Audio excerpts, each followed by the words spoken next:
월요일 총선 열전 시작하겠습니다. 정미경 전 국민의힘 최고위원, 김병주 더불어민주당 의원 두 분 나오셨습니다. 안녕하십니까? 네, 안녕하세요. 네, 안녕하세요. 자, 지금 이제 총선 8개월 정도 남았는데 지금쯤이면 어떤 준비를 하는 겁니까? 의원님들은? 후보자들은? 그 지역에서 아무튼 열심히 네. 부지런히 예. 계속 그 주민들을 만나야죠. 현역 의원이라면 조금 그런 게 좀 덜한데 이제 그 지역을 다져야 되는 입장이라면 지금부터 정말 열심히 해야 되겠네요. 네, 그렇습니다.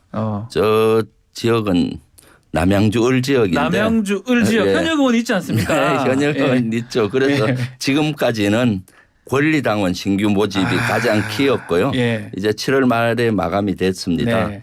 그리고 이제 2단계로 이제는 바닥을 뛰어다니면서 예. 많은 주민들을 만나야 됩니다. 아. 지금 도전자인데 도전자가 아주 불리하게 돼 있어요. 도전자 항상 좀 불리하죠. 민주당에서는 예. 정보의 비대칭이라든가 여러 가지 예. 현수막 설치도 못하고 예. 뭐 진짜 불리하더라고요. 네. 지역구 의원도 하셨으니까 네. 이번에 어디 준비하는지 그리고 좀 알려주십시오. 어떻게 하는 게 좀 맞는지. 왜냐하면 지역구 하셨으니까. 네, 저는 이제 양천갑이요. 예, 양천갑. 목동 쪽에. 지역이죠. 예. 예. 근데 그 방법은 딱 하나밖에 없어요. 뭐죠? 부지런하다. 그런 얘기는- 그다음에 겸손하다. 네. 부지런하고 겸손하다. 네, 이 두 단어가 아. 주민들 입에서 그냥 나와야 돼요. 아. 네, 그러니까 현수막 이런 거에 너무 신경 쓰시지 말고요. 예. 계속 와 진짜 부지런. 아침에 새벽에 만났는데 저녁에 또 보내. 막 이런 얘기가 막 밖으로 네. 나오면 그러면서 성공입니다. 네. 근데 남양주을은 지금 수도권에서 가장 발전하는 도시라서 예, 예. 거기에서는 저같이 추진력 있고 네. 비전 있는 사람을 원하더라고요. 거기서는 부지런한 것도 중요한데 네. 남양주 진저별내 오남을 통합 발전시킬 수 있는 네. 그러한 비전을 가진 사람을 원해서 네. 어떻게 통합된 발전 그리고 획기적으로 할 것이냐 그런 것도 주민들과 머리를 맞대고 고민하고 있습니다. 두 분 다 아니 그거는 사실 지역마다 이제 다 다르죠. 그래요. 네. 입장이 다 다르죠. 왜냐면 예. 이제 우리 목동도 네. 사실 이제 지금 재건축이 거의 핵심이에요. 이제 도시가 새롭게 도약을 지금 이제 해야 되는데 강남 서초를 뛰어넘는 그렇죠. 이제 그런 타이밍이 온 거예요. 근데 제가 이번에 되면 삼선이에요. 상임위원장을 하는. 가능하네요. 왜냐하면 짜장면도 삼선짜장, 그다음에 짬뽕도 삼선짬뽕이 제일 맛있는데 국회도 그러네요. 삼선이 제일 좋아요. 왜냐하면 상임위원장 때문에. 그래서 이 지금 현재 그 양천과 목동 발전에 정미경이 딱 필요한 시점이다. 저는 제가 이렇게 지금 홍보하고 있습니다. 홍보를 하고 계십니다. 이 두 분 다 수도권이잖아요. 네. 근데 여야 모두 수도권 다 위기다 이렇게 얘기하는데 여당도 그렇게 생각하는 것 같고 야당도 생각하는 네. 것 같습니다. 어떻습니까? 그게 왜 그러냐면요. 그건 지표상으로도 확인이 되는데 지금 이 당도 싫고 저 당도 싫다라는 무당층 있잖아요. 네. 근데 이 무당층이 그러면은 투표를 안 할 거냐? 그렇진 않아요. 하겠죠. 근데 그분들이 지금 30%에서 35%. 그러니까 30%를 넘고 있어요. 네. 아주 오랜 시간 동안 예. 지금. 그러니까 과연 결과적으로 이 무당층 30% 이상이 넘는 이분들이 네. 과연 어디에다가 표를 던질 것이냐. 이거에 의해서 지금 판가름이 나니까 수도권은 그렇다. 예, 양쪽 정당 다 마음을 못 놓는 거죠, 사실은. 영남 호남은 조금 뭐 그게 정해져 네. 있다고 하면 네. 수도권은 뭐 몇천 표 차이로 왔다 갔다 하니까 네, 이게 그렇죠. 참 그런 것 같습니다. 사실 내년 총선은 제가 봤을 때 윤석열 정부의 심판의 성격이 강하다고 봅니다. 또 이제 이러면 얘기 길어지시는데 이제 아주 얘기 그렇기 길어집니다. 때문에 좀 유리할 수는 있는데 예, 예. 그럼에도 불구하고 선거는 늘 고개를 숙이고 해야 되기 때문에 더 열심히 해야 되겠죠. 알겠습니다. 네. 보통 이제 처음 치러지는 선거기 때문에요. 그다음에 윤석열 대통령 집권한 지가 지금 그래도 초반전이라 그렇죠. 보통 우리 대한민국 국민들께서는 그 정권에 힘을 실어줍니다. 그래서 저는 결과적으로는 유리할 거다 유리할 이렇게 것이다. 봅니다. 구도 말씀. 구도가. 예. 자, 알겠습니다. 자, 본격적인 토론을 좀 해보겠습니다. 자, 주말에 있었던 한미일 정상회의 어떻게 보셨는지 뭐 대통령실 앞만 보고 달렸는데 세상에 맨 앞에 왔다 이렇게 평가를 내렸더라고요. 네. 먼저 우리 정미경 최고위원님부터 말씀 한번 들어볼까 죄송합니다. 예. 김병주 의원님 제가 보다가 그랬습니다. 네. 예. 이번에 윤석열 대통령 머릿속 생각을 제가 한번 해봤어요. 그러면 지금 그 북핵이요. 네. 북한의 핵에 대해서 과연 우리가 어떻게 할 것이냐가 머릿속에 있으실 거예요. 그게 아마 그 초점일 텐데.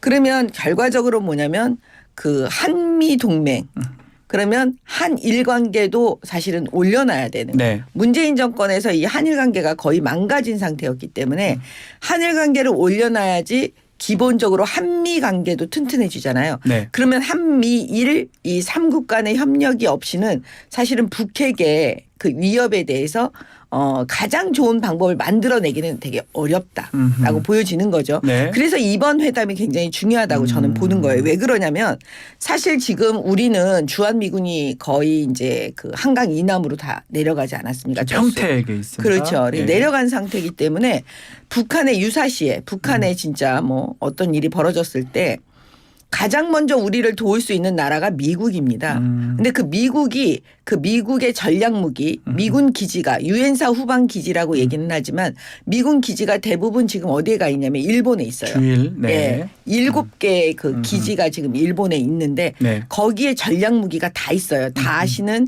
그 핵 추진 항공모함도 거기 있고 네. 그다음에 그 유명한 뭐 전투기들이 다 있어요.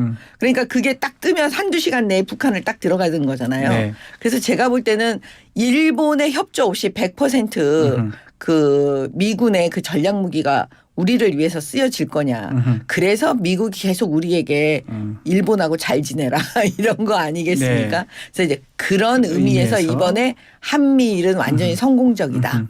이렇게 보는 거죠. 김병주 의원이 이제 네. 뭐 제일 잘 아시잖아요. 네. 사실은 뭐 사실은 제가 네. 왜 그러냐면요. 전략자산 지금 얘기를 하셔가지고 아니, 제가 왜 그러냐면 네. 제가 그 국방위원을 2번을 했어요. 예, 맞습니다. 그다음에 제가 야간에는 그것 때문에 그 국회의원 하면서 국방대학원을 다녔고요. 공부를 또 하셨군요. 그다음에 그 일본에 있는 기지 있잖아요. 유엔사 후방 네, 기지, 미군 네. 기지에 가서 그 전략 무기를 다 봤어요. 거의. 그렇기 때문에 사실 이 문제에 대해서 제가 뭐 그냥 다 잘한다. 예. 모르는 사람이라고 말하기에는 좀 그렇습니다. 자, 요 전략자산 일본 관련된 그거 포함해서 이번에 한미일 정상회담 평가 좀 해주십시오. 네, 일단 이번에 한미일 정상회담은 득보다 실이 많았다라고 저는 결론을 내리고 싶습니다. 왜냐하면은 실제 우리가 한미일 북중러 이런 구도가 점점 가시화되고 있어서 안보뿐만 아니라 경제까지 좀 더 위험에 빠뜨리고 있습니다. 네. 지금 우리는 남북한 북한의 핵미사일에 대응하면서도 주변국가 잘 지내야 되는데 이러한 한미일 북중러 구도는 동북아의 불안정성도 높이고 그다음에 북한을 비핵화시키고 평화체제를 만드는 데 있어서도 어려운 틀로 가고 있습니다. 그것뿐만 아니라 경제에도 바로 중국이 최대의 교역국 아닙니까? 예. 경제에도 지금 악영향을 미쳐서 적자가 지금 가중되고 있는데 점점 그럴 것 같습니다. 왜 이렇게 됐느냐? 윤석열 정부는 미국과 일본의 전략에 말려 들어간 거죠. 미국은 20년 동안 한미일 군사협력 체제 강화를 꿈꿔왔어요. 그리고 진보 보수 정부 할 것 없이 줄기차게 요구했고요. 네. 그래서 미국은 왜 그랬느냐. 북한을 넘어서 중국을 견제하기 위해서는 한미일 군사협의체, 네. 안보협의체가 있으면 낫기 때문에 중국을 겨냥한 것이 사실은 더 큰 목적이었고요. 그러니까 국익이 우리와 다릅니다. 일본은 왜 한미일에 적극적이냐. 북한을 견제한다는 목적 대의명분 하에 동북아에서의 중국을 견제하면서 패권 국가가 되고 싶은 거죠. 예. 우리는 어떻습니까? 북한을 대응하면서 주변 국가 잘 지내서 주변 우리가 선진국으로 우뚝 서는 것이거든요. 그래서 진보 보수 정부 할 것 없이 한미 동맹을 기반으로 하되 주변국의 전략은 우리 독자적인 외교 국익 중심에 했는데 20년 동안 이러한 것을 지켜온 것이 하루아침에 무너지는 이러한 일이 생긴 것이죠. 네. 그러다 보니까 득보다 실이 많고 대단히 우리 안보와 경제를 위기로 몰고 가는 틀이 되었다라고 저는 정의하고 싶어요. 예. 말씀하십시오. 예, 어떤 문제를 해결할 때는요. 이게 이렇게 됐을 때 어떤 결과가 초래됐나의 과거의 경험을 보면 돼요. 문재인 정권 5년을 좀 들여다보면은 네. 일본 관계 완전 망가졌습니다. 한일 관계. 그다음에 한미 동맹도요. 거의 형해화돼 버렸어요. 예. 완전히 속이 다 없어지는 그런 상황이 돼버렸어요. 그러면 중국과의 관계가 좋았나? 좋아야 되잖아요. 지금 민주당의 논리로 따지면. 근데 문재인 대통령은 혼밥한 생각밖에 안 들어요. 중국 가서 홀대받고 혼밥하고. 그러니까 만약에 그 한미 동맹이 튼튼하고 나머지 뭐 중국의 눈치도 보고 막 그래. 말은 되게 좋은데 네. 한미 동맹이 그 철저하지 못했어요. 문재인 정권에서. 그렇잖아요. 그래서 제가 볼 때는 뭐냐면 결국 우리가 중국을 선택할 거냐 미국을 선택할 거냐 그러면 북핵이라는 게 있잖아요. 네. 결국 미국을 선택할 수밖에 없어요. 미국을 선택하려면 미국이 원하는 일본과도 잘 지내야 되는 게 뭐 이거는 뭐 눈에 불 보듯이 뻔해요. 그다음에 그 문재인 정권 5년에서 이 일본과의 관계하고 미국과의 관계가 나빠졌을 때 어떤 일이 벌어졌냐면 이제 드디어 대만이 네. 미국의 눈에 들어옵니다. 그래서 대만과 일본과 미국의 삼각관계가 이제 더 만약에 뭉쳐지게 되면 네. 여기서 자연스럽게 대한민국이 배제가 되는 저는 사실 굉장히 그걸 걱정했거든요. 이제 그런 지점에 대해서 과연 우리는 어떻게 할 거냐. 그래서 제가 볼 때는 이번에 한미일 이 정상이 네. 만나서 이렇게 어떤 문제를 풀고 그다음에 그 북핵에 대비한 안보의 그런 관계를 한 단계 수준으로 업그레이드 시킨 부분에 대해서는 정말 국민들께 엄청난 선물이 됐다. 선물이 됐다. 네, 그렇게 네. 봅니다. 김병주 의원께서 네. 뭐 짧게 정리를 해주셔야 네. 될 것 같습니다. 예. 정미경 의원님 장점 하나 얘기하면은 아, 제 얘기는 하지 마세요. 유엔사 후방기지 7개 있다는 거 네. 아는 정치인들 많지 저도 않은데 사실은 국방위원 깜짝 하셔 놀랐습니다. 그런지 아니 저는 갔어요 거기를. 유엔사 예, 예. 후방기지 7개 있다는 걸 정확히 아시는 것 대단하신 같고요. 아니 의원님 그렇지. 거기 다녀오셨어요? 저는 뭐 여러 번 갔죠. 저는 거기에 제일 사전적 전문가이죠. 아니 네. 전문가라도 예. 거기를 직접 예. 국방위원들이 네. 보통 한 번씩 가요. 네. 군인이시잖아요. 네. 거기는 제가 그러니까. 한미연합사 부사령관이었어요. 그렇구나. 갈 수밖에 아이고, 죄송합니다. 갈 수밖에 없는 그러면은 갈 수밖에 거기 없는 있는 자리였다. 부대들도 다 통제를 맞아, 맞아. 했던 예, 건데 예. 그런 측면에서는 제가 아주 그 군사 지식이 많구나 생각하고요. 예. 그런데 그 몇 가지 제가 좀 지적하고 싶은 것은 네. 한일 관계가 문재인 정부에서부터 망가졌댔는데 한일 관계는 사실 이명박 정부에서부터 최악으로 갔어요. 네. 그리고 특히 그 박근혜 정부 해서 물론 문재인 정부에서도 좋은 관계는 유지하지 않았습니다. 그 원인은 일본에 있었죠. 일본이 과거사라든가 이런 거에 반성을 못하고 독도 영유권 주장하고 네. 그걸 일관되어 왔기 때문에 그랬던 것이고요. 그렇지만은 개선하기 위해서는 계속 노력했던 것이고 네. 한미 관계가 가장 좋았던 시점은 지금이 아니고 사실은 문재인 정부 때입니다. 아, 괜히 그렇습니까? 보수해서 뭐 한미 관계가 파탄났다 하는데 그 대표적인 것이 문재인 정부 끝날 때 보면은 한미 미사일 지침 규제를 완전히 해제했잖아요. 네. 그것은 완전한 신뢰 없이는 이룰 수 없는 것의 방증이었고요. 그리고 또 북한의 저렇게 말씀하시면 안 핵미사일을 되는데. 풀기 위해서 다시 한번 북한의 핵미사일을 예. 풀기 위해서 문재인 대통령이 북미 정상회담도 중계를 하고 가장 활발히 했었지 않습니까? 네. 그리고 중국하고 관계도 풀기 위해 노력을 많이 했고요. 또 우리 당은 2달 전에 저도 욕먹을 각오로 네. 중국 관계를 풀어야 되기 때문에 민주당 의원이 갔잖아요. 네. 그 결과로 지금 단체 관광권을 중국이 풀었지 않습니까? 현 윤석열 정부가 못하는 것을 지금 민주당이 하고 있다라는 것이고요.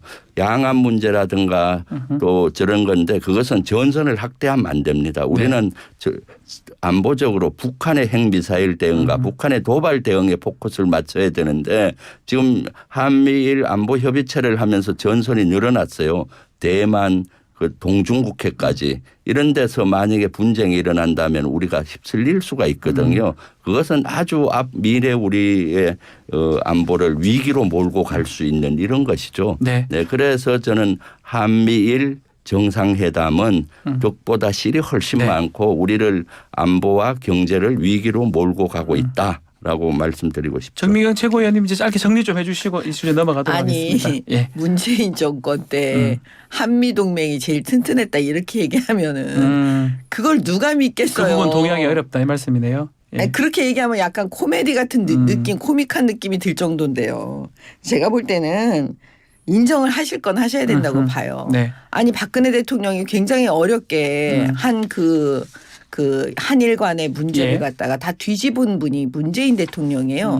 그래서 문재인 정권 한일 문제하면 죽창가 들고 싸우자 막 이런 그 생각만 지금 드는 상황이 돼버렸잖아요. 네. 한일 관계가 망가진 거 다 인정하셔야지. 그다음에 한미동맹, 한미연합 군사훈련이 핵심 아닙니까? 예? 정보도 없고 훈련도 같이 하고. 근데 그거 북한이 그거 그렇게 공격하고 하지 말라고 하니까 문재인 정권 어떻게 했습니까? 한미연합 군사훈련 거의 안 했어요. 네. 줄이고. 그래서 이런 거가 지금 다 그 문재인 정권 내에서 일어났던 일이기 때문에 저는 윤석열 대통령을 그 선택한 많은 네. 국민들께서 결과적으로 뭐냐면 그 이런 군사 부분이라든가 안보 부분에 대해서 좀 우리를 안심시켜 달라. 알겠습니다. 예, 이 뜻이라고 저는 봐요. 요 주제 요 정도로 하고요. 딱 한마디만 좀. 짧게, 사실 예. 한미동맹은 제가 문재인 정부 예. 1년 차, 2년 차에 한미연합사 연합 부사령관을 부사령관 했잖아요. 예. 그때 브룩스도 어느 때보다도 한미동맹이 공고하다 했고 그때 훈련은 사실 그 트럼프 대통령이 그 북한과 관계 개선을 위해서 중지를 했던 적은 있어요. 그렇지만 그 하부적으로 여러 번 쪼개서 훈련을 알겠습니다. 하고 끊임없이 노력했고 그 이후에 코로나 때문에 제대로 못한 건데 마치 그것을 문재인 알겠습니다. 정부 탓하는 것은 한쪽만 보고 전체를 못 보는 거죠. 네. 자, 또 다른 군대 군대 얘기나 해야 될 것 같은데요. 최수근 상병 사망 사건 관련해서 수사 외압 논란 두 번째 주제로 다뤄보겠습니다. 정명 최고위원님. 네. 지금 사망 경위 국방부에서 재검토 중인데 항변 혐의로 지금 조사받고 있는 박정훈 전 해병대 수사단장 이 보고서하고 같은 결론으로 중간 보고가 있었다고 하는데 이 상황은 어떻게 봐야 됩니까? 저는 제가 사실은 네. 그 국방위원 하면서요. 네. 해병대를 해군으로부터 독립시킨 사람이에요. 그러니까 지금 독립이 됐나요? 독립은 안 됐죠. 아니죠. 일부 독립을 시켜줬죠. 아, 그러니까 무슨 예. 얘기냐면 그전에는 그 인사권하고 예산권을 다 해군한테 예. 있었는데 네. 적어도 인사 그다음에 예산 이게 해병대 스스로 할 수 있도록 네. 그 법안을 만들어 통과시킨 사람이 사실 저예요. 네. 예. 그래서 그 이 해병대 내부의 상황을 사실 누구보다도 네. 많이 알고 있죠. 그런데 그냥 이거를 그냥 객관적으로 그냥 딱 본 거예요. 네. 박정훈 전 수사단장, 이게 수사하시는 분이잖아요. 네. 그러면 이제 저도 수사를 과거에 했었고. 네. 그러면 이 그 사망 경위에 대해서 최수근 상병에 대한 부분에 수사를 한다고 치면 이건 어차피 고의범은 아니니까 과실이 있느냐 없느냐를 보게 되지 않겠습니까? 그럼 과실 부분에 있어서 사단장이 멀리 있는 사단장이 야 대민 지원 업무 해라. 이 말한 사람은 사실은 과실도 없다고 보여지는 거죠. 수사한다면. 네. 그럼 결국은 현장에서 과연 그런 주의 조치를 어떤 안전에 대한 이걸 조치를 취하지 않은 사람 그 사람에 대해서 어느 정도 과실이 있지 않겠나라고 수사의 포인트는 맞춰질 거예요. 네. 그렇게 하면 되는 게 그냥 너무 뻔한 내용인데 이런 문제가 왜 발생했는지가 일단은 의아스러웠어요. 아, 이해가 잘 안 된다. 이해가 저는 솔직히 예. 좀 잘 안 되는 거예요. 그런데 그러면 이 수사팀이 어떤 더군다나 군 조직, 검찰 조직도 그렇지만 군 조직은 위계 질서가 있어야 되는 거거든요. 그렇죠. 예. 위계 질서 없는 군대는 군대가 아니에요. 전쟁이 일어났을 때 우리는 전쟁이 대비해서 군사 훈련을 하는 거니까요. 그런데 이분이 어떻게 보면은 그냥 갑자기 KBS인가 나가가지고 막 그렇게 하고, 예? 뭐 이거 자기 외압 받았다 그러고. 근데 외압 받을 게 없어요. 윤석열 대통령이 수사하라고. 이건 한 부분인데다가. 네. 그리고 이 수사에서 외압이 들어올 게 별로 없어요. 아까 제가 말씀드린 대로. 네. 그 현장에서 지휘관들이 그 현장 지휘관들이 과연 어느 정도의 과실이 있는지 그걸 따지는 수사가 될 게 뻔하기 때문에. 네. 그래서 저는 이 사건이 왜 이런 일이 벌어진대. 그러면 결국은 박정훈 대령이라는 사람이 과연 어떤 사람인가. 그 사람이 예. 예. 그 이 사람이 도대체 무엇을 외압을 받았나. 이걸 구체적으로 본인 입으로 얘기를 해야 돼요. 외압이 뭔지 모르겠어요. 수사에 대한 외압인지 아니면 개인에 대한 부분인 건지. 네. 예. 아니면 진짜 이 사람이 정치적인 욕망이 있어서 그런 정치를 건지. 하고 싶어서. 예. 예. 도대체 뭔지를 모르겠어요. 자, 우리 김병주 의원님도 뭐 군인 뭐 오늘 군대 얘기가 좀 네. 주제가 많다 보니까 자, 뭐 어떻게 보십니까? 위선 지시 뭐 논란까지 지금 되고 네, 있어요. 이것은 지금 항명이냐, 네. 해병대 수사단장이 항명이냐, 네. 또는 국방부 장관이나 해병대 사령관의 직권 남용이냐 이 그런 문제로 문제다. 예. 지금 하잖아요. 네. 저는 이것은 거의 직권 남용으로 보여지는 것이고요. 그거 넘어서 이것은 국기 문란 사건이면서 군의 지휘 체제와 또는 군기강이 문란한 사건이라고 봐요. 군은 군도 일사불란한 지휘체제를 유지해야 돼요. 그렇지만은 법 규정 테두리 내에서 해야 되는 겁니다. 해병대 수사단장은 법과 규정에 따라서 그리고 대통령께서 엄격히 수사하라는 그 지시에 따라서 엄격히 수사했고 그것을 경찰에 이첩하겠다는 것을 장관까지 서면으로 결재받고 법과 규정에 따라서 했는데 국방부에서는 축소 은폐하려는 여러 가지 외압을 행사를 하다 보니까 했던 그런 정황들이 나타나잖아요. 그래서 그런 압박을 였는데도 불구하고 법과 규정대로 하니까 이것을 항명대로 걸었던 것이거든요. 그렇기 때문에 이것은 명명백백히 밝혀야 된다. 그래서 지난주에도 국방위를 열어서 밝히려고 했는데 국민의힘 당과 정부 측이 나오질 않았어요. 그래서 반쪽밖에 못한 거죠. 뭔가 숨기려는 것이 많은 거죠. 이것은 진짜로 바로 잡지 않으면은 군대 지휘체제를 바로 잡아야 되는 이런 문제라고 보여집니다. 이것은 너무나 어이없는 것이죠. 만약에 항명이라고 하면은 저는 국방부 장관이나 그 사람이 항명일 수가 있어요. 왜냐 대통령께서 엄정히 수사하라고 지시를 한 거예요. 그런데 엄정히 수사했는데 지금 국방부나 국방부 차관, 법무관리관 이런 사람들이 축소하라, 은폐하라, 보류하라 이런 정황들이 나오잖아요. 오히려 수사를 방해하고 직권 남용하고 외압한 이런 증거들이 속속 나오기 때문에 이것은 이번에 국방위에서 따져봐야 되고 그러면 왜 장관이 결재까지 하고도 하루아침에 바꿨느냐. 거기 누구냐가 가장 관건인 것 같아요. 중요하다. 그것은 저는 국가안보실과 그 윗선이 개입됐을 가능성이 많다. 그래서 오늘 국방위에서 그걸 따져 물을 예정입니다. 지금처럼 대통령 안보실보다 더 윗선 이렇게 얘기하면서 특검밖에 방법이 없다고 민주당은 얘기를 하는 것 같습니다. 지금 민주당이 얘기하시는 거 그다음에 오늘 김병주 말씀이 하시는 거 보세요. 구체적인 게 없어요. 법과 규정만 계속 얘기하고 있어요. 그럼 어떤 법 어떤 규정 이걸 전혀 얘기를 못해요 지금 민주당은. 그다음에 축소 법과 규정 제 얘기 끝나고 얘기했어요. 그다음에 축소 은폐 이렇게만 얘기를 해요. 뭘 축소했는지 뭘 은폐했는지가 안 나와요 지금. 제가 어젯밤에 언론을 다 뒤졌어요. 근데 그 구체적인 게 안 나와요. 그다음에 뭔가 숨기려고 한다. 이렇게만 말하지 그 뭔가를 말을 안 해줘요. 뭐를 숨기려고 했는지가 안 나와요. 그다음에 또 말씀하시는 중에 어이가 없다. 그냥 다 추상적인 단어라니까요. 어이가 없다. 그다음에 국방부가 엄정히 수사. 해야 돼. 축소 은폐 다 지금 뭐냐면 추상적인 단어들로만 하고 뭔가 그 윗선이다 이렇게만 얘기를 하지 구체적인 거가 하나도 없어요. 그럼 왜 구체적인 거를 말을 못 할까요? 제가 볼 때는 이런 거죠. 도의적인 책임과 수사 책임하고는 완전히 다른 겁니다. 도의적 책임은 사실은 다 물을 수 있어요. 그거는 사실 정치인들이 물을 수 있고 여러 가지로 물을 수가 있는데 지금 문제가 되는 건 박정훈 대령 이 수사하는 사람이라면서요. 수사단장. 그러면 이분은 수사에 대해서만 얘기를 해야지 정치에 대해서는 말하면 안 되는 거예요. 근데 이분이 지금 자꾸 말씀하시는 게 들어보면 수사를 얘기하는 게 아니고 정치를 자꾸 얘기하고 있는 것 같아요. 그럼 오늘 국방위원회에서 제발 잘해주길 바래요. 구체적으로 누군가가 이걸 물어봐 줬으면 좋겠어요. 뭘 축소했는데 뭘 은폐했는데 뭘 숨기려고 했는데 윗선은 누구였는데 이런 거를. 왜냐 이런 거를 하나도 얘기 안 해요. 그럼 그만큼 자신이 없는 게 아닐까요? 그리고 아까도 제가 말씀드렸지만 축소 은폐할 게 없어요. 사단장은 제가 볼 때는 법적 책임이 없어요. 정치적 책임이나 도의적 책임은 변론으로 하고요.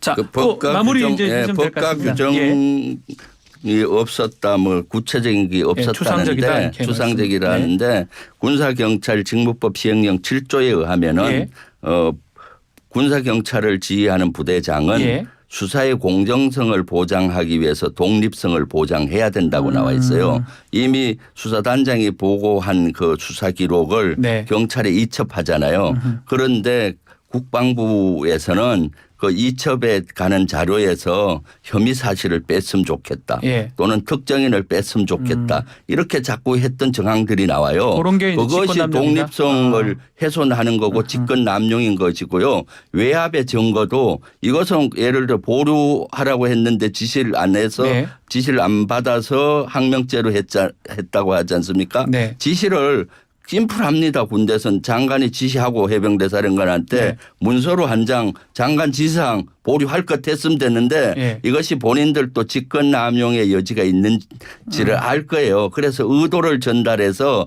알아서 해 주길 바랬는데 안 한 거죠. 그러기 위해서 의도 전달을 얼마나 구차하게 하는가 하면 장관이 해병대 사령관한테 전화하고 부사령관 불러서 의도를 전달하고 차관은 또 3번씩이나 해병대 사령관한테 전화를 하고 그 법무관리관은 한 5번 정도 이렇게 네. 이런 구체적인 외유, 외압, 직권남용의 여지가 이렇게 많이 있는 겁니다. 알겠습니다. 그런 이런 구체적인 것들이 있는데도 불구하고 아니, 그럼 지금 있는 제가 거죠. 여쭤볼게요. 그래서 이것은 지금 실제로 이런 사례가 없었어요. 장관이 결재한 거를 그 다음 날 뒤엎을 수가 없어요. 그래서 제가 쭉 추적해 보니까 국가안보실이나 네. 그 윗선이 윗선이다? 작용하지 않고는 이를 갈래가 없어요. 장관의 지시는 아주 엄정한데 자신이 결재하고 그 다음 날 이거 지키지 않았다고 항명죄로 하는 겁니까? 이런 이거는 바로 잡아야 되는 거죠. 알겠습니다. 아니 이제 정리해 주시면 아니 될것 지금 같습니다. 말씀하는 법 규정이요. 그 추상적이잖아요. 공정성, 독립성 다 추상적이잖아요. 아니 당연히 그럼 수사하는 사람 동급부대에서 아니 제 얘기 끝나고 하세요. 잠깐만요. 여태까지 법무관리관이 기다렸는데. 네. 동급부대에서 조언을 했다면 조언인데 알겠습니다. 해병대 상급부대인 국방부의 법무관리관은 국방부 장관의 법무참모예요. 그렇죠. 법무참모인 법무관리관이 얘기하면 국방부 장관의 뜻으로 비춰지고 알겠습니다. 그것이야말로 외유고 외압인 것이죠. 이런 것들이 구체한 정황들이기 때문에 국방에서 정확히 해야 되는데 오늘 뭐 국방이 분명히 다룬다고 국방에 하니까요. 수사단장이나 해병대 사령관 요구했는데 예. 안 올 확률이 있어요. 아니, 은폐 혼자서 다 축포하고 저렇게 있어서 그런 얘기하시면 거지. 돼요. 정민 최고님은 네. 시간이 얼마 안 남았어요. 이제 마무리 좀 해주시면 좋을 것 같습니다. 공정성, 독립성 그게 무슨 네. 법 규정 지금 그거 물어보는 거 아니잖아요. 그걸 몰라서 물어보겠어요.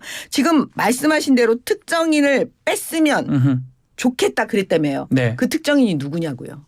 그 사단장 얘기를 특정인에 하는 대해서 것 같습니다. 얘기를 예. 안 하는 거잖아요. 예, 지금. 아니 예. 오늘 그럼 사단장이라고 얘기를 해야지 왜 특정인이라고 맞습니까? 자꾸 얘기해요. 예. 특정인을 뺐으면 좋겠다. 그리고 무슨 뭉개 그룹만 계속 만들어내는 거죠. 특정인 얘기를 안 하고 있어요. 보류냐 아니냐. 그거는 그 다음 문제예요. 알겠습니다. 제가 말씀드리는 걸 뭘 은폐하려고 그러면은 뭐가 있어야 은폐를 하는 거잖아요. 근데 그 뭐가 있는 게 별로 없어 보인다고요. 수사에서. 알겠습니다. 예. 제가 그거 말씀드리는 거고요. 지금 계속 추상적으로 얘기해야지 구체적인 얘기를 안 하는데 이런 걸 뭐라 그러냐. 정쟁이라고 그러는 거예요. 쓸데없는 얘기만 뒷담 많이 하는 알겠습니다. 거. 이거 시간이 좀 정쟁입니다. 다 돼서 예. 여기서 많이 오버해서 여기서 마무리를 하도록 하겠습니다. 자, 정미경 전 최고위원, 김병주 의원 두 분 감사합니다. 네, 감사합니다.